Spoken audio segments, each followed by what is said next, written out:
Again. Doctor साहब नमस्कार, राम राम। नमस्कार जी, राम राम जी और सभी को।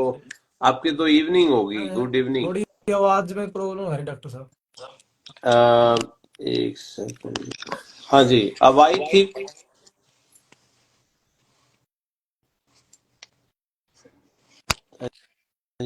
मेरे यहाँ तो ठीक है, आपकी हाँ आवाज। डॉक्टर साहब था, इसमें स्टैंड में लगाना थोड़ी सी प्रॉब्लम है।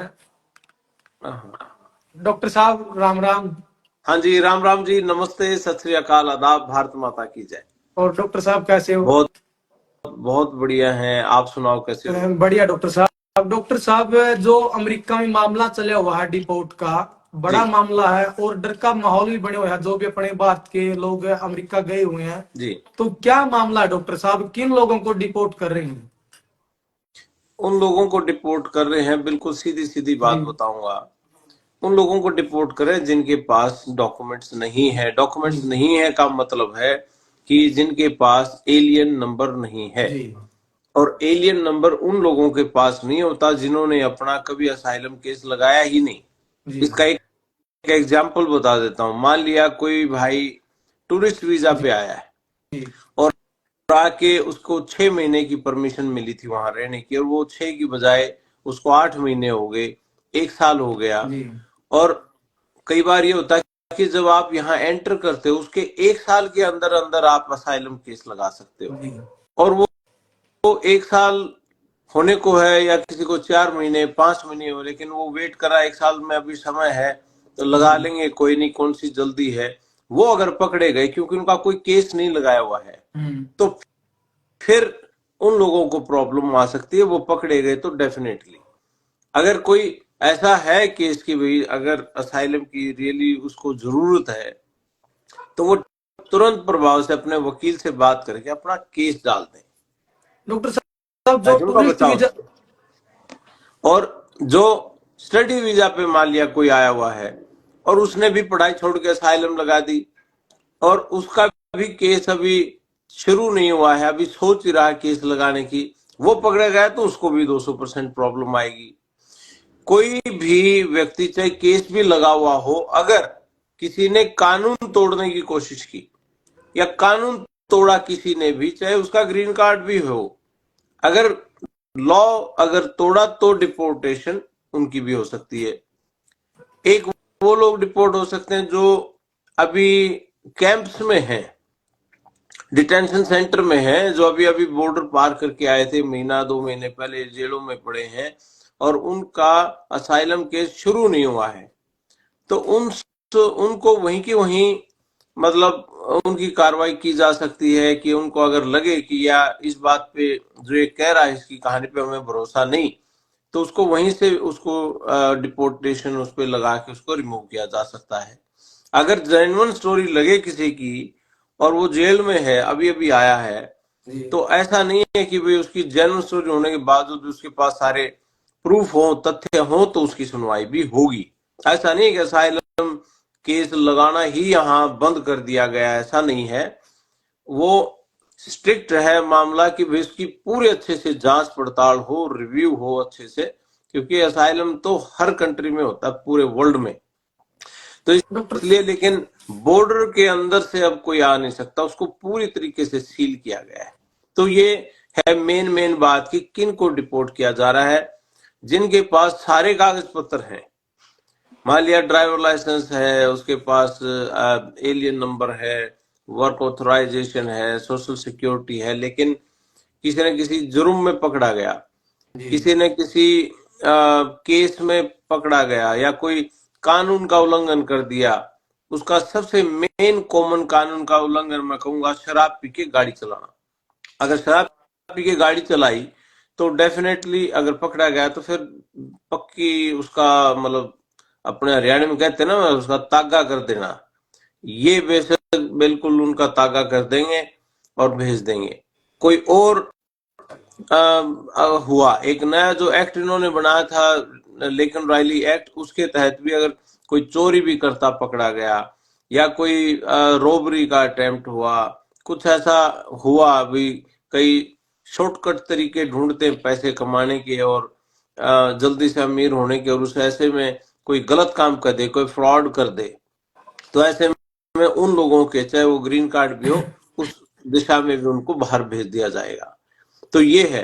अदरवाइज जिनके पास डॉक्यूमेंट्स हैं, जिनके पास ए नंबर है, वो लोग, जिनके पास ए नंबर है और एलियन नंबर जिसको कहते हैं, लेकिन वर्क परमिट नहीं आया है, तो उनको अभी काम पे नहीं जाना चाहिए। जिसके पास परमिशन काम की है, अपने कागज पास रखें और बिल्कुल खुले दिल से काम करें, कोई रोकने वाला नहीं है। और ये एक भाई कोई लिख रहा है कि ड्रग्स वाला भी है, आशीष भाई कोई अमेरिका में ही शायद, ये भी बात पक्की है। अगर कोई ड्रग्स माफिया के साथ जुड़ा हुआ है जी और कोई ड्रग्स का खुद का काम कर रहा है या कोई ड्रग्स को बढ़ावा दे रहा है, इस तरीके से कोई अगर करता पाया गया, उसको भी नहीं बख्शेंगे, चाहे वो ग्रीन कार्ड भी क्यों ना हो। डॉक्टर तो साहब, ये है। क्रिमिनल की बात आई है, कौन कौन से क्राइम इसमें इन्वॉल्व है? क्राइम तो एक तो आपने शराब का कोई भी बताया है, है। जो कानून को तोड़ने वाला व्यक्ति ही क्रिमिनल है। उसमें हर तरह के क्राइम है, कोई मर्डर है, रेप है, चोरी है, डकैती है, इस तरह की चीजें हैं, या ह्यूमन स्मगलिंग का है, ये सब चीजें हैं, वेश्यावृत्ति है, ये सब चीजें हैं उसके अंदर शामिल। और इवन चोरी का भी, जब मैं कह रहा हूं कि चोरी भी अगर किसी ने की, तो वो भी उस एक्ट के अंदर है, तो वो भी नहीं बख्शे जाएंगे। मतलब कानून कोई भी तोड़ा जाए तो उसको फिर बख्शा नहीं जाएगा। पहले थोड़ा सा ऐसा नहीं था, क्योंकि ये एक्ट को पहले भी पास करने की कोशिश की गई थी, लेकिन वो हुआ नहीं था। पिछले साल भी इसकी कोशिश हुई थी, लेकिन पास नहीं हुआ था। तो ये अब पास हुआ है। और डॉक्टर इस साहब, एक्ट के, हाँ जी, जो कैंप में है वो सिर्फ डोंकी वाले हैं या फिर जो ग्रीन कार्ड है वो भी हैं? नहीं, कैंप में ग्रीन कार्ड वाले नहीं है, तो वो जो बॉर्डर पार करके आते हैं, उनको पहले उधर डिटेंशन सेंटर में ही रखते हैं। वहां से आगे चल के फिर वो अपना, उनकी जो प्रोसेसिंग होती है वहाँ, उनका जो इमिग्रेशन है उसमें उनका इंटरव्यू होता है, आईस उनका इंटरव्यू करती है कि भाई किस तरीके से आप जो इंटरव्यू, उनकी बातें होती है, भाई क्यों आए आप, क्या मसला था, वहां क्या बात हुई थी। फिर वो अपनी बात बताते हैं, जी मेरी जान को खतरा था, मेरे साथ ये हुआ वो हुआ। अगर उन पे सवाल जवाब करते हैं, वो उसको कहते हैं क्रेडिबल फियर इंटरव्यू। कि आपका जो डर है, जहां से आप आए हो, आपकी जान का जो खतरा आप बता रहे हो, अगर वो डर क्रेडिबल है, जिसपे विश्वास किया जा सकता है, अगर क्रेडिबल फियर इंटरव्यू आपका पास हुआ, तो वो आपको रिलीज कर देते, छोड़ देते, जी जाओ, आपका स्वागत है, हम आपकी रक्षा करेंगे यहाँ। और उसके बाद ही आप बाहर जाके अपना असाइलम का केस लगाते हैं। डॉक्टर साहब, ये जो डोंकी से गए हैं उनका अभी केस पास हो गया, उनको कोई खतरा नहीं है या उनको भी खतरा ना, है? उनको कोई खतरा नहीं। उनको खतरा तभी होगा अगर कोई कानून तोड़ेंगे।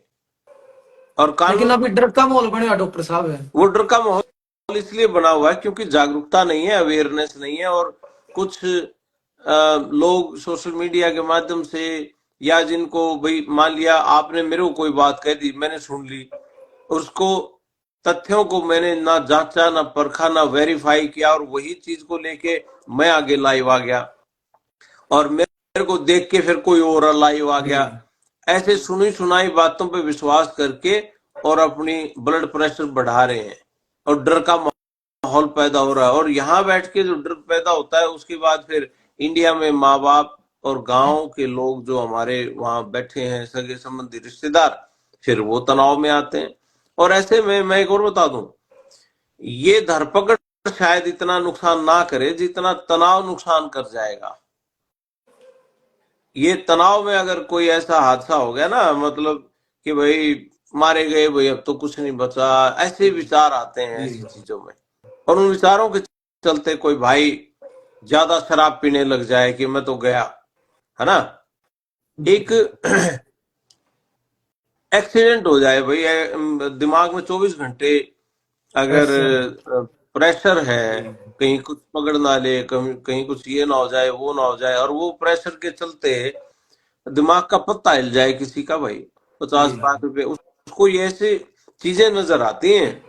बैठा बैठा आदमी ये सोचता है कि यार अगर पकड़ लिया, वापस चला गया, 50 लाख रुपए कहाँ से देंगे, मेरे पास तो किला एक था वो भी बेच दिया, क्या होगा, क्या जवाब दूंगा, भाई सारी दुनिया काम कराई, तू वापस आ गया। ऐसे ऐसे विचार मन में आते हैं, नेगेटिव विचार। डॉक्टर साहब, जबकि जो लोग वहां जा रहे हैं उनको तो प्रेशर है, लेकिन जो परिवार यहाँ पर वो भी दुखी है कि जमीन थी वो बेच दी, 40-50 लाख का कर्ज उठाया है, उनके ऊपर ही प्रेशर, वो आज दुखी हैं। और जो 18,000 की लिस्ट बन रही है उनको डर है कि ये सभी डिपोर्ट होंगे। जो 18,000 की लिस्ट बनी डॉक्टर साहब है, हाँ, उनका क्या रहने वाला, कोई चांस है या सब डिपोर्ट होंगे? नहीं, 18,000 तो डिपोर्टेशन वाले वो तो क्लियर हैं। वो तो उन्होंने, भाई 7,25,000 में से 18,000 हैं, 2.5% हैं। और दूसरी कंट्रीज के तो लाखों में है। भाई हमारे तो 7,25,000 टोटल है कि भाई इनके केस चल रहे हैं, और उनमें वो से भी 18,000 ये हैं। इलीगल है डॉक्टर साहब, जो 7,25,000 है 7,25,000 इलीगल एंट्री से जो लोग इलीगल आए है। हैं। हाँ, जी जिनमें से कईयों के केस चल रहे हैं। भाई वर्क परमिट आया हुआ है, सोशल सिक्योरिटी आया हुआ है, किसी का एलियन नंबर आया हुआ है, ये सब आए हुए हैं। जी और इन्हीं में से जिनकी केसों की सुनवाई होगी, जी और केस सुनने के बाद जज ने कह दिया कि भाई मुझे नहीं लगता आपकी कहानी में कोई दम है, और आपका केस जेन्युइन मुझे नहीं लग रहा है, आप सारे सबूत नहीं दे पाए इससे संबंधित, और उन्होंने केस को फेल कर दिया, उनकी डिपोर्टेशन लगा जी। दी। और वो डिपोर्टेशन ये ट्रम्प के आने के बाद नहीं लगी है, ये पहले से लगी हुई थी। तो पहले से लगी हुई थी, और इसके चलते अब जिनको डिपोर्टेशन लगी हुई थी, कायदे से तो उनको डिपोर्टेशन लगने के बाद तुरंत प्रभाव से देश छोड़ना चाहिए जी था। लेकिन उन्होंने नहीं छोड़ा, ये सोच के भाई जब तक पड़े हैं, जब तक कोई नहीं पकड़ता जी तो बैठे रहो, पैसे कमाते रहो, काम कुम करते रहो, जहां मिलता है हम्म, करते रहो, अपना लीगल कर लो, चाहे तो भाई पैसे पूरे हो जाएं या जो भी है, कुछ दो पैसे मिले हैं। पहले वो धरपकड़ इतनी तेज नहीं थी, ढूंढ नहीं रहे थे, मतलब वैसे मिल गया, कोई पकड़ा गया चांस बाय चांस, तो किसी ने शिकायत लगा दी तो अलग बात थी, अदरवाइज फिर वो घूमता रहता था। अच्छा अब डॉक्टर धरपकड़ है। साहब, हाँ जी, अब ढूंढ जो रहे अभी हैं डिपोर्ट, उनको, जिन पे क्रिमिनल चार्जेस हैं जी और गैंग से जुड़े हुए लोग हैं, उनको ढूंढ रहे हैं, जो यहाँ Mexico, Guatemala, El Salvador, in country से आए हुए हैं, ढूंढ उनको रहे हैं। उसके चक्कर में हमारे वाले भी अगर पकड़े गए, और जिसपे डिपोर्टेशन पहले लगी हुई थी, काम करते हुए पकड़ा गया, तो फिर उसको डिपोर्ट करेंगे, क्योंकि तो ऑलरेडी डिपोर्टेशन उस पर लगी हुई है।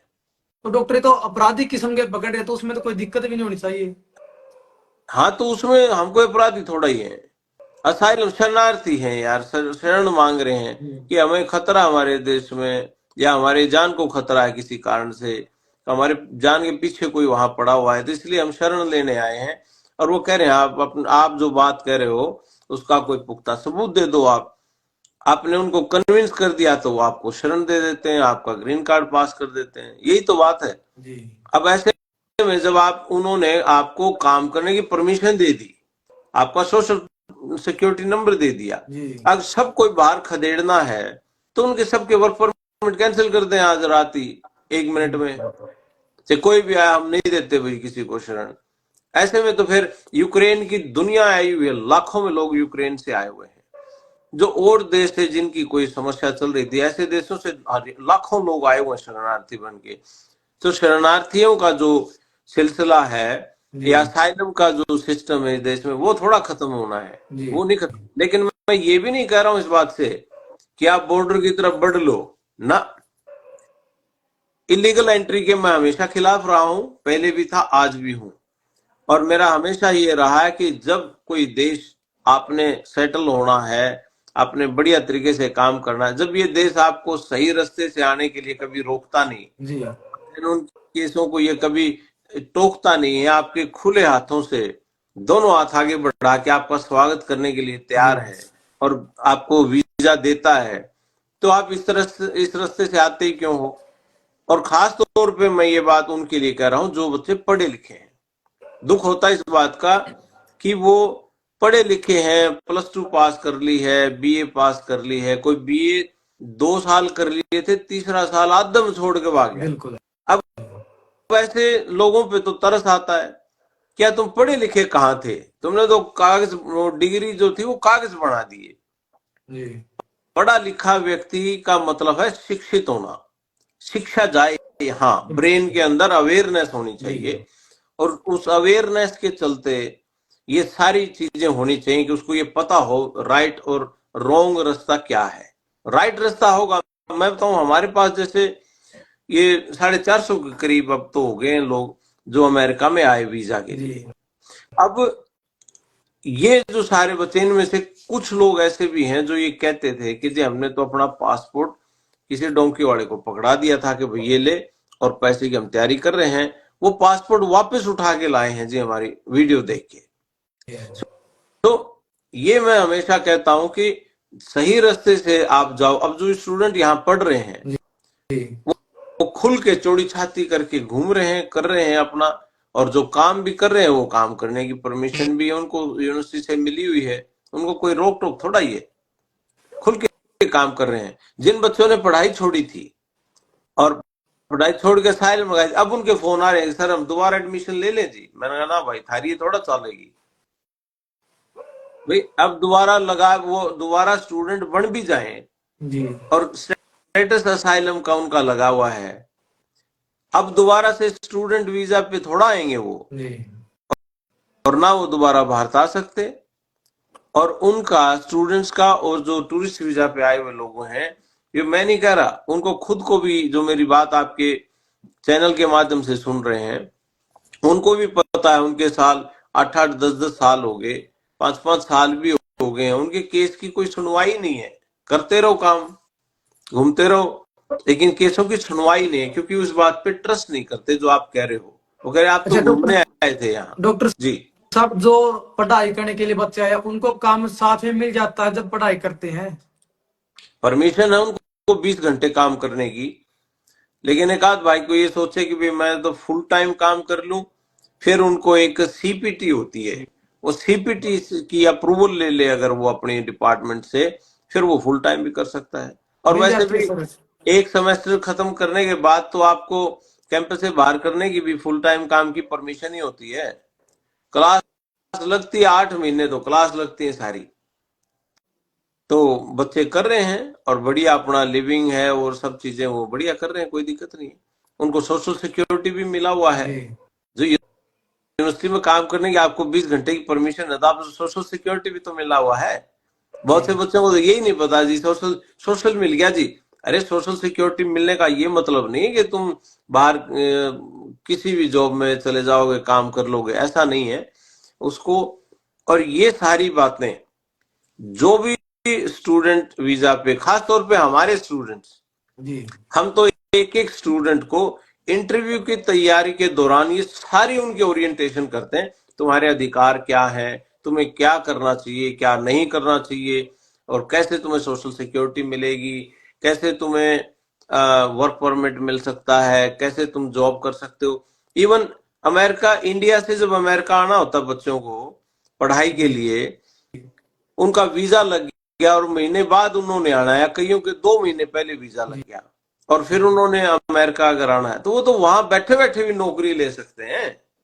लेकिन इस बात की जागरूकता चाहिए, कैसे, ये कोचिंग हम देते हैं, ये सलाह हम देते हैं, ये बात उनको हम बताते हैं कि इंडिया बैठे बैठे भी आप अमेरिका में जॉब ले सकते हो। जैसे ही आप आए, आते ही अपना पासपोर्ट पकड़ाओ और अपनी नौकरी ज्वाइन करो। डॉक्टर साहब, इसमें गलत जो क्या है?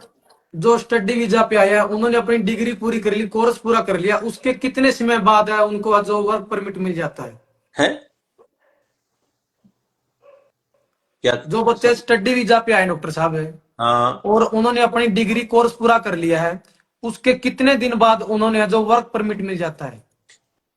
वर्क परमिट तो मैं कह रहा हूं कि जैसे आज डिग्री पूरी हुई तो आपको अपना एम्प्लॉय ढूंढना है। आप कहीं किसी कंपनी में इंटरव्यू देते हो तो 60 दिन के अंदर अंदर आपको अपनी वो चाहिए भाई, डिग्री पूरी करने के बाद आपको ओपीटी की अप्रूवल चाहिए। तो ओपीटी के लिए आप भेजते हो सरकार के पास, मेरी डिग्री पूरी होगी और मुझे ऑप्शनल प्रैक्टिकल ट्रेनिंग के लिए हमें अप्रूवल चाहिए। वो ट्रेनिंग की अप्रूवल आ जाती है महीने 1.5 महीने में, कई बार 2 महीने लग जाते हैं। वो अप्रूवल आने के बाद 60 दिन के अंदर अंदर आपको अपनी नौकरी लेनी होती है, और 60 दिन के अंदर अंदर आप अपना रेज्यूमे वगैरह तैयार रखें, अपने सभी कंपनीज को भेजें, ये मेरी पढ़ाई, अपनी जॉब से रिलेटेड आप कोई भी नौकरी ढूंढ लो। वो आपको नौकरी मिल जाती है, आप आगे भेज दो जी ये मेरे को नौकरी मिली है, बस बात खत्म। वो आपका जो स्टेम कोर्सेज वाले लोग हैं, हमारे 80% बच्चे स्टेम कोर्सेज में हैं, जो आगे चल के उनको 3 साल की परमिशन मिलेगी काम करने की, और 3 साल डॉक्टर की साहब। परमिशन के दौरान वही जी एम्प्लॉयर अगर उनका H1B फाइल कर दे तो वो परमानेंट, वो स्टूडेंट वीजा से वर्क परमिट में कन्वर्ट हो जाएगा, और 3 साल कम से कम उसको काम करने की लीगली परमिशन मिलेगी। आप बाहर जब मर्जी आ सकते हो पूरे प्रोसेस के दौरान।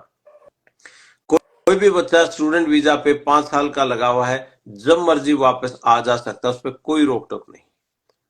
डॉक्टर साहब, आपने बिल्कुल आसान रास्ता बताया, लेकिन फिर भी डोंकी का रास्ता क्यों ढूंढ रहे हैं? डोंकी का रास्ता आसान है या फिर लोगों की मजबूरी है? आसान कैसे हुआ? 50 लाख रुपए दे के जाओ, रास्ते में जंगलों के धक्के खाओ, समुद्र की किश्तियों में मरने का खतरा रहता है, सांप लड़ने का खतरा रहता है, बिल्कुल जी। बीमार अब रास्ते में हो जाओ तो डोंकर मार, जान से मार देने का खतरा रहता है, और बहुत से लोग मरे भी हैं। बिल्कुल जितने जी। लोग आए हैं उन रास्तों से, मेरी बहुत चर्चाएं खुल के हुई उनके साथ। रणबीर भाई साहब आए हुए थे यहाँ अमेरिका, इनको भी मिलवाया था। बिल्कुल बहुत लोग हैं जो ये कहते हैं कि जी रास्ते में हमने कंकाल पड़े देखे, भाई जंगलों में कंकाल पड़े देखे, उनके ऊपर से पैर रख के गए हैं लोग, साइड में पड़े हैं, किसी का बैग पड़ा है, किसी के कपड़े पड़े हैं जो लेके चले थे लोग और साथ लेके नहीं चल पाए, जंगलों में ये सब पड़े हैं। एक बच्चा था पंजाब का, मेरे को याद आ गई बात, जी। जब वो जंगल के रास्ते से जा रहा था तो रास्ते में कोई ऊपर से कहता भाई हेलीकॉप्टर वगैरह आ गया था, आर्मी का क्या जी। पुलिस का, तो वो हम सब ने कहा कि बैठ जाओ, और लेट गए सारे के सारे। वो कहता जी इतने थके हुए थे, यूं लेटते ही आंखें बंद होगी, और जैसे यूं हाथ करके लेटता ना आदमी, जी। बोला जी पता नहीं कैसे कीड़े थे पेड़ के ऊपर, वो एक इतना गुच्छा सा यहाँ आ गिरा, यूं करके सो रहा था। जी।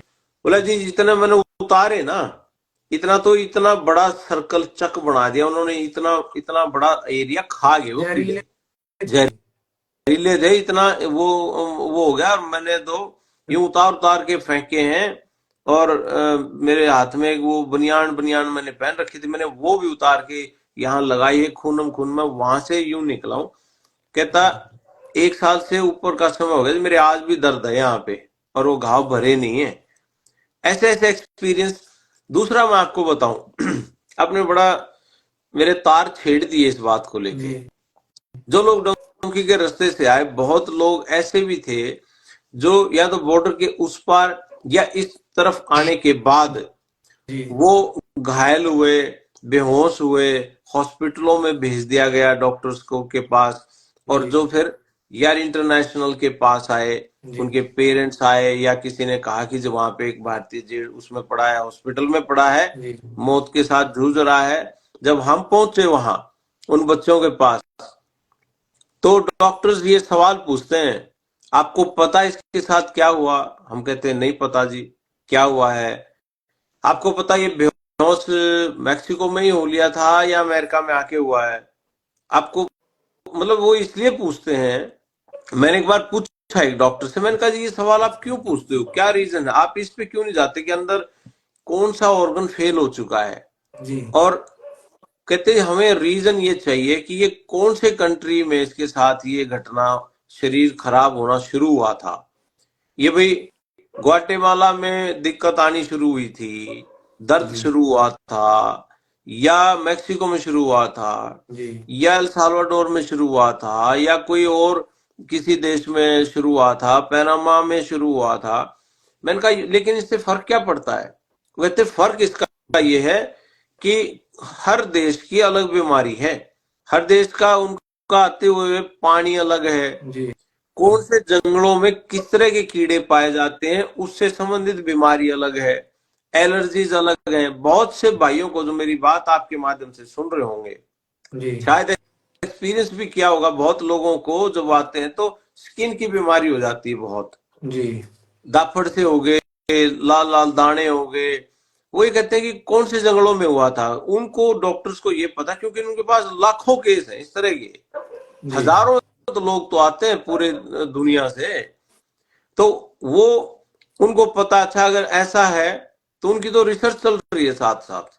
बिल्कुल हाँ, जी एक पहले भी 10 लोग आए थे, वो भी ऐसी ही बीमारी से पीड़ित थे, और वो इस जंगलों में हुआ था, तो वो बीमारी आइडेंटिफाई करते हैं कि डायग्नोज करने के लिए इसको ये है, उसको ये दवाई दी थी तो इसको यही दो। तो ये रास्ता आसान कहाँ हुआ, कितने लोग मरे भी हैं इस रास्ते में जो आज तक भी गायब है, माँ बाप अब भी ढूंढ रहे हैं उनको। तो जी ये रास्ता आसान कहाँ हुआ, उधर से कोई घर का प्लॉट, मकान या कोई दुकान या कोई किला बेच के आए हैं, या अंगूठा लगा के आए कहीं कि वे कमा के दे देंगे, बिल्कुल कर्जदार हैं। तो ये रास्ता आसान कहाँ है, आसान रास्ता था आसान रास्ता है कि आप पढ़े लिखे हो, +2 तो मुझे लगता है आज भारत में कोई बचा होगा जो +2 ना कर रहा हो। बिल्कुल जी गांव में भी आप लगा लो, कोई ऐसा व्यक्ति नहीं है जिसने +2 ना कर रखी हो। और +2 किया हुआ आदमी सिर्फ इस डर में कि अंग्रेजी नहीं आती तो स्टूडेंट वीजा कैसे लगेगा। अंग्रेजी आती नहीं और अंग्रेजों के देश में ही घुस रहे हो आप डोंकी के रास्ते से, तो भाई पढ़ाई छोड़ो, आपको नौकरी कौन देगा अगर अंग्रेजी नहीं आती। तो ये बात भी समझने की है। अगर आप भाई अंग्रेजी के डर से पढ़ाई के रास्ते नहीं जाना चाहते और डोंकी के बिल्कुल रास्ते से जाना चाह रहे हो कि पढ़ाई नहीं होती, तो फिर इस देश में आके अंग्रेजी बिना बोले काम कैसे चलेगा, ये तो समझाए कोई। यहाँ की भी अगर अंग्रेजी सीखनी है और अंग्रेजी बोले बिना काम नहीं चलता, तो फिर इंडिया में सीख लो यार, फिर ये जंगल का रास्ता नापने की जरूरत क्या है, और फिर 50 लाख देने की जरूरत क्या है। या तो 1-1 लाख रुपए में अमेरिका में उतार ही दिए 450 बच्चे, यहाँ आ ही गए वो। 1 लाख रुपए आज बच्चा कोई वहां माँ बाप की मैरिज एनिवर्सरी पे खत्म खराब कर देता है, वहां किसी के जन्मदिन पे 40-40-50-50 हजार रुपए की पार्टियां कर देते हैं लोग, गिफ्ट कर देते हैं। जी तो ये गरीब से गरीब व्यक्ति भी 1 लाख रुपए का रिस्क ले सकता है कि भाई इतना तो हम भी कर लेंगे, तो कर लो। और इतने लोगों ने किया ही है, वो पहुंच भी गए। तो मैं तो ये कहूंगा भाई, 1 लाख रुपए खराब करने आसान, वो ठीक, बजाय के 50 लाख का रिस्क और जान का खतरा भी। भगवान ना करे किसी के साथ ऐसा हो, लेकिन हुआ भी बहुत है भाई, बहुत बिल्कुल लड़कों के साथ ऐसा हुआ है। और ये छोड़ो, आप वहां छोड़ो, जो 50 लाख का प्रेशर और मेरे केस का क्या रहेगा क्या ना रहेगा, और फिर 10-15 साल परिवार से दूर, आदमी के अंदर जब ग्रीन कार्ड होता है 15 साल बाद, और घर की शक्ल देखे मुद्दत हो जाती है, सिर्फ वीडियो कॉलों पे ही बात है, जब वो वापस जाता ना अपने देश, तो बोलने का मन नहीं करता उसका, कुछ बचा ही नहीं होता। उनको लगता है यार माँ बाप को मैं छोड़ के गया था, 50 साल के थे, आया ये 70 के मिले, जी इतना वो एनर्जी नहीं रह रही। तो मैं इसलिए कहता हूँ कि सही रास्ते से आप जाओ। ठीक है, अमेरिका मान लिया आपने, अमेरिका का वीजा नहीं दिया, हमारे भी बहुत स्टूडेंट्स हैं जिनको वीजा नहीं मिला, हमने वो इंग्लैंड भेज दिए, अब वो इंग्लैंड बैठे हैं। भाई आपने अगर पैसे ही कमाने हैं तो ये देश कौन सा है भी माड़ा नहीं, लेकिन आपकी फर्स्ट चॉइस हमेशा पूरे वर्ल्ड में पहली चॉइस अमेरिका ही होती सबकी। बिल्कुल जी बिल्कुल क्यों, हाथी के पैर में सबका पैर वाली बात है। बिल्कुल जी अब ये बच्चे कई कहने लगे, बोले कि अंकल जी जाना तो अमेरिका ही है। मैंने कहा जाना अमेरिका है तो भाई फिर इन्होंने वीजा दिया नहीं, तो अब क्या करोगे? बोले जी आप बताओ। मैंने कहा तुम फिर जाओ इंग्लैंड पढ़ के आओ। इंग्लैंड पढ़ने चले गए, तो अब उनको ये तो है कि ये जेन्युइन स्टूडेंट थे, ये पढ़ना ही चाहते थे, इसलिए वीजा लगवा रहे थे, तो इंग्लैंड चले गए। एक गुड़िया थी, बोली कि मैं कनाडा जाना चाहती हूँ, कनाडा चली जा। वहां जाके 1 साल की पढ़ाई पूरी करके फिर वहां से अमेरिका का वीजा लगवा दिया, बाकी की वहां से करूंगी। और वो लग गया वीजा उसका, वो पहुंच भी गई अमेरिका। उसका ड्रीम अमेरिका था तो वो पहुंच भी गई, लेकिन सही रास्ते से आई, पेशेंस के तरीके से आई। तो ये है मतलब असली रास्ता, और ये देश रोकते नहीं है। पिछले साल और उससे पिछले साल लगातार 2 सालों से तो भारत 1 नंबर पे, और उससे पिछले कई सालों में हमेशा 2 नंबर पे रहा। जो स्टडी वीजा पे लोगों को इन्होंने वीजाज दिए, सबसे ज्यादा दुनिया में वीजाज भारतीयों को मिल रहे हैं। हर चौथा बच्चा यहाँ इंटरनेशनल स्टूडेंट भारतीय है। डॉक्टर साहब आपने ये खुद जब बताया हाँ जी, जो बच्चे इंग्लिश नहीं आती, पढ़ाई में कमजोर है, लेकिन जो अमेरिका जा रहे हैं उनके साथ वाले हैं, दोस्त है, रिश्तेदार है, उनको देखा, वो स्टेटस देखा, वीडियो देखा, तो उनका ही मन करा कि मैं भी अमेरिका जाऊं, मैं भी पैसे कमाऊं, मैं भी लग्जरी जिंदगी जीऊं, माँ बाप के सपने पूरे करूं। और एक चाल कमाओ। अपनी डोंकी की भी, जो अपना देसी भाषा में कहते कि भेड़ चाल बन रही है, भेड़ देख हम देख रही चाल, सुन रही सर। भेड़ चाल इसलिए है क्योंकि इस चीज को कोई क्वेश्चन नहीं करता, एक्सेप्ट कर ली हमने, एक्सेप्ट कर ली हमने ये चीज, जी और एक्सेप्ट भी बिना सोचे कर ली, बिना सोचे एक्सेप्ट कर ली ये चीज। इस चीज की प्रॉब्लम है। अगर आप कोई भी व्यक्ति भाई अवेयर हो जाए इस चीज से, जागरूकता फैल जाए इसमें, तो फिर कोई बात रहेगी नहीं। इसी चीज की वजह से कि जब ये लोग 50 लाख दे सकते हैं वहां, जी इंडिया में कई जो भाई एजेंट हैं जो स्टडी वीजा का भी काम करते हैं, जी इन लोगों ने उसका फायदा उठाने की कोशिश की। भाई तुम 50 लाख यहाँ दे रहे हो, और वो कोई गलती से बच्चा आ गया जी पहले ट्राई कर लूं मैं स्टूडेंट वीजा की, जी उन्होंने 50 लाख के हिसाब से रेट बढ़ा दिए, 30 लाख कर दिया कि तू वहां 50 दे रहे थे यहाँ 30 दे दो, 20 तो बच रहे हैं। वो ये नहीं करे 30 लग रहे हैं, वे तेरे 20 बचा दिए, तेरे 20 लाख बचवा रहा हूं मैं, जी मतलब के 50 लाख का तो रेट फिक्स कर दिया। डोंकी के रास्ते से। हाँ, और जब वो स्टूडेंट वीजा के लिए किसी एजेंट के पास गया, वो कहता है कि देख तेरे 20 लाख बचवा रहा हूं, 20 लाख बचवा रहा है, तू कोई एहसान कर रहा है यार, कमाल कर दिया। और किस बात के 30 लाख रुपए ले रहा है भाई। और इस बात पे तो बहुत चर्चा है, हमने बहुत एजेंट भाइयों की गालियां भी खाई कि क्या कर रहे हो तुम, ये क्यों इतनी वो कर रहे हो, क्यों। लेकिन बात ये नहीं है, हमारी एनजीओ सामने आई और उसके रास्ते से हमने ये अलग जगाने की कोशिश की, और यही कहा कि जो लगता है, और ये परिवार गरीब परिवार है किसी का प्लॉट, किसी की दुकान मकान और किसी की जमीन बिकवाने का काम नहीं किया। इनफैक्ट ये कहा कि जमीन नहीं बेचनी और बिल्कुल कुछ नहीं करना। अगर स्टडी वीजा पे जाके भी आपका अगर अंगूठा लगता है कहीं और कर्जा हो जाता, मान लिया, मैं एक अलग जी बात करता हूं आज, कि अगर मान लिया स्टडी करते करते, पढ़ाई करते करते आपके ऊपर कर्जा हो गया, तो मेरा ये मानना है, मान लिया भाई 30 लाख रुपए कर्जा हो गया जी और पढ़ाई पूरी होगी इधर से, आप खुद ये सोच के बताइए, कोई अमेरिका में, कनाडा में, कोई इंग्लैंड में पढ़ के ये डिग्रियां पास करके, और कोई आदमी बाहर विदेशी धरती पे इतना बड़ा एक्सपीरियंस ले आए, और किसी गरीब के घर में वो खूंटी पे अगर वो डिग्री टंगी हो, क्या कोई गांव का सरपंच या कोई उस एरिया का एमएलए एमपी उस गांव में आने से पहले 10 बार ये सोचेगा इस गांव में वो व्यक्ति भी है जो अमेरिका से पढ़ के आए हुए हैं, इनको बेवकूफ नहीं बना सकते तुम। और वो व्यक्ति अपनी तैयारी करके आएगा उस गांव में। जी और अगर गलती से वो पढ़ा लिखा बच्चा गांव की पंचायत में बैठा हो या किसी मीटिंग में बैठा हो, और कोई एमएलए मंत्री या मुख्यमंत्री भी उस गांव में आया हुआ हो, वो 4 साल में 3 साल में इतना जागरूक होके आया होता बाहर से, उसको ये पता है क्या चीज पूछनी है, और वो लीडर 1 मिनट में उसको ये देख लेगा ये कौन है भाई, इसके घर चाय पानी पिलाओ मेरे को। उसके घर जब वो जाता है ना और दीवार पे लगता है कि हाँ जी कैलिफोर्निया स्टेट यूनिवर्सिटी की डिग्री टंग रही है या किसी और यूनिवर्सिटी की डिग्री टंग रही है, उसके अंदर से यूं होता है कि भाई राजी राजी बोल ले, इसके गले की रख, ये औखा सवाल पूछ लेगा। ये है इम्पैक्ट। क्या वो व्यक्ति सारी जिंदगी में 30 लाख का कर्ज नहीं उतरेगा क्या? जो इतनी बिल्कुल बड़ी डिग्री लेके आएगा वो अमेरिका के, अमेरिका में असल तो ये कर्जा होता ही नहीं। स्टूडेंट्स के जो आए थे बच्चे, उनसे पूछ लो आप, किसी दिन मुलाकात भी करवा दूंगा उन बच्चों को इकट्ठे बुला के। वैसे अभी होली पार्टी होनी है हमारी, और होली पे हमारे जो जितने बच्चे थे आसपास के जो हैं और जो आ सकते होंगे उन सबको इकट्ठा भी करूंगा।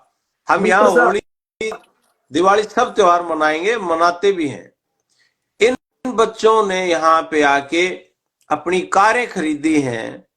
ये कर्जदार व्यक्ति खरीदता है क्या कार? और घर में मोटरसाइकिल भी नहीं है कईयों के। ये है इम्पैक्ट, यही है सही रास्ता, इस पे जाना चाहिए। हाँ जी। लेकिन डॉक्टर साहब, जो अवधारणा बन रही है कि स्टडी वीजा तो 25 से 30 लाख में लगेगा, डोंकी 40 से 45 लाख में 50 लाख तक लगेगी। जब आपने शुरुआत करी है तो लोग इन कह रहे थे सच में वीजा लगवा देंगे, सच में वीजा लगवा देंगे। क्योंकि जब पहली बार हमने भी जी रणबीर लोहांजिया की वीडियो बनाई थी, इंटरव्यू किया था, और आपने फिर यहाँ यूनिवर्सिटी बुलाई थी, इतिहास में पहली बार ऐसा हुआ था कि अपने खेता में अमेरिका की यूनिवर्सिटी आई है। बिल्कुल, इस बार तो एक आई थी, पिछली बार तो हो सकता आगे 4-5 आ जाए इकट्ठी। तो हो रेट क्या सकता देगा है डॉक्टर साहब स्टडी वीजा का आगे भी? लोग इस तरह आगे पता नहीं क्या होगा, पता नहीं क्या। आप लोगों की जानकारी के लिए बता दूं, खुशखबरी भी शेयर कर दूं मैं। एक जी। वीजा तो कल ही लगा है, अभी वीजे लगते हैं डॉक्टर साहब? कल ही लगा है एक वीजा, और बिल्कुल ऑन रिकॉर्ड कह रहे हैं, कल ही लगा है एक वीजा। और जिस दिन पासपोर्ट आता है जगह उस दिन दिखा भी देंगे। एक वीजा कल लगा है। डॉक्टर साहब आपका मंजीत जी के साथ इंटरव्यू था आपका? हाँ जी, हाँ जी, सुबह ही था जी हमारा तो आज का यहाँ हाँ, का तो सुबह ही था आपका तो। हाँ जब मैं उसमें कह रहा था कि हमारा एक बच्चा गया हुआ है अंदर एम्बेसी में, और शायद थोड़ी देर बाद खुशखबरी आ ही जाए, आपका फोन कटा था और उधर से उसका फोन आया था कि जी वीजा लग गया, बहुत बहुत बधाई। बड़ा हमने तो उसको खुशी मनाई। जी। उससे पिछले हफ्ते 2 वीजा लगे। एक बच्चा भी 8 फरवरी को वीजा लगवा के 8 फरवरी को यहाँ पहुंच भी गया ऑलरेडी। ट्रम्प साहब के आने के बाद 4 वीजे तो लग चुके हैं। इससे एक बात समझनी जरूरी है, जी। प्रॉब्लम ये नहीं है कि लगेगा नहीं लगेगा, प्रॉब्लम ये है कि आप सही रास्ते से जेन्युइन तरीके से जाके अपना क्लेम कर लो। ये लोग तैयार बैठे हैं देने के लिए। जी। इनको अगर गलत पट्टी पढ़ाई तो हमने पढ़ाई, लोगों ने गलत डॉक्यूमेंट लगाए, नकली फेक डॉक्यूमेंट लगा के वहां भेजे, तो इनको समझ आई कि ये गलत डॉक्यूमेंट भी लगा सकते हैं। भाई सख्त हो जाओ। गलत डॉक्यूमेंट लगा के तो कोई भारत का वीजा लेके दिखाए। बिल्कुल जी। अमेरिका से हम आते हैं तो हम भी इंडिया का वीजा लेके आते हैं। जी। कोई उन पे गलत डॉक्यूमेंट लगा के भारत का वीजा ले, हमें कैसा लगेगा? हमें भी नहीं अच्छा लगेगा। कोई वहां पे आके गलत डॉक्यूमेंट के जरिए घुस जाए और वहां पे आके कोई वारदात को अंजाम दे दे, ये तो कोई भी देश नहीं चाहेगा। इसलिए मैं कह रहा हूं डॉक्टर साहब, जो जी 4 वीजे बताए आपने, 4 वीजे लगे ट्रम्प साहब के आने के बाद, जी, वो अपने एरिया के हैं? वो है एक अपने सोनीपत का है। वो तो आज का ही है जी, सोनीपत वाला तो। जी, आज का ये सोनीपत वाला है, और ये 3 चंडीगढ़ के हैं। जी। जी, और चंडीगढ़ के भी क्या हिमाचल के हैं, जी। लेकिन रहते चंडीगढ़ में हैं, और साधारण परिवार है, बिल्कुल साधारण। ऐसा नहीं कि वे चंडीगढ़ में रहने वाले तो कोई करोड़पति व्यक्ति, कोई बहुत बड़ा बिजनेसमैन होगा, ऐसा नहीं है। जी। साधारण परिवार, बिल्कुल मिडिल क्लास फैमिली है, कह लो आप। डॉक्टर साहब, ये भी सुना था कि 70% भारतीय लोगों ने जो अमेरिका में काम छोड़ दिया, जो रेड लग रही है ना, ये बात गलत है, इसमें सच्चाई नहीं है। 70% फार्म वर्कर्स थे जिस दिन रेड पड़ी थी, और ये बात मैंने सबसे पहले बताई थी। शायद मेरी बात को तोड़ मरोड़ के पेश किया गया होगा कहीं जी। या वहां से निकाली होगी कोई बात। जी। 70% लोग अगले दिन काम पे नहीं गए थे, जो फार्म वर्कर्स थे। जी। संतरे की तुड़ाई चल रही है खेतों में, सब्जियों की तुड़ाइयां चल रही हैं, जी। तो उसमें काम करने वाले जो लोग थे वो 70% घट गए। अगले ही दिन काम पे नहीं गए लोग, डरते हुए। और स्कूलों में भी माहौल ये था कि बच्चे डर रहे थे कि कहीं घर जाएं और पेरेंट्स वहां मिले ही ना। लेकिन ये मेन जो बड़ी तादाद है ना, अब आप ये देखो ना, कितने सदियों से ये काम चल रहा है। जी। हजारों, मतलब लाखों लोग आए। पहले तो ये पंजाब के लोग ही जाते थे, हम तो 2015 से पहले तो हरियाणा व्यक्ति तो गया ही नहीं। जी। मेन तो हमारा जो हरियाणा व्यक्ति शुरू हुआ है तो 2015 के बाद शुरू हुआ है। जी। बिल्कुल। और 17, 18, 19 के बाद तो बिल्कुल ही लाइन लग गई, रफ्तार तेज होगी बहुत। जी इससे पहले तो हमारा तो व्यक्ति जाता नहीं था, जबकि पंजाब हमारे बिल्कुल लगता एरिया है। पंजाब के लोग तो 1914 में जाना शुरू हुए, फर्स्ट वर्ल्ड वॉर के दौरान जाना शुरू हुए। जी और हम आज जाके, इसलिए हम कहते थे पंजाब तो हमारे से भाई 50 साल आगे है, क्योंकि ये तो भाई इनके लोग विदेशों में बैठे, हम कभी गए ही नहीं।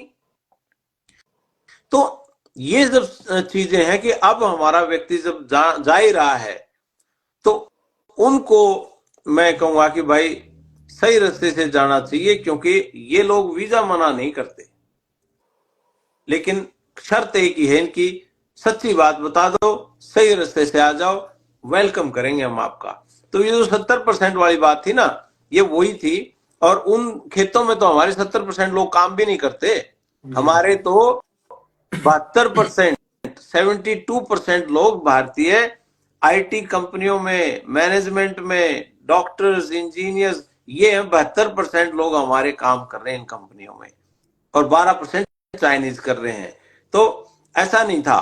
और जिनके पास वर्क परमिट है उनकी तो वैसे चांदी होने वाली है, लेबर घट जाएगी तो काम वालों की जरूरत पड़ेगी। और जिनके आ रहे हैं वर्क परमिट या जिनका आने वाला है, अब तक हालात ये थी कि जी वर्क परमिट भी आ गया जी, नौकरी नहीं मिल रही जी, कहीं जॉब दिलवाओ जी। बहुत फोन आते थे कि भाई नए हैं जी, हमें यहाँ कोई जानता नहीं, तो कोई कोशिश कर दो। और हम कोशिश करते भी थे, बहुत लोगों की लगवाई भी। लेकिन अब किसी को फोन करते थे ना कि भाई कोई है क्या यार जॉब, ये कोई भाई आया हुआ है, वो आगे समय कहता डॉक्टर साहब ये देख लो जी, 50 लोग नंबर दे के गए हुए हैं अपना। अब जब वो निकल जाएंगे ना, दूसरे जो नौकरियों में थे लेकिन उनके पास काम की परमिशन नहीं थी, डिपोर्टेशन लगी हुई थी, मैं वही कह रहा हूं, हमारा फोकस सिर्फ 18,000 पे है, इनका फोकस 14 लाख पे है। तो 14 लाख लोग अगर निकल गए तो खाली खाली सा लगेगा, और खाली लगेगा तो जॉब की जो कीमत है वो बढ़ जाएगी, जो काम करने वाले लोग हैं उनकी कीमत बढ़ेगी, उनको पैसे ज्यादा मिलने लगेंगे। तो ऐसा कुछ होने की संभावना है।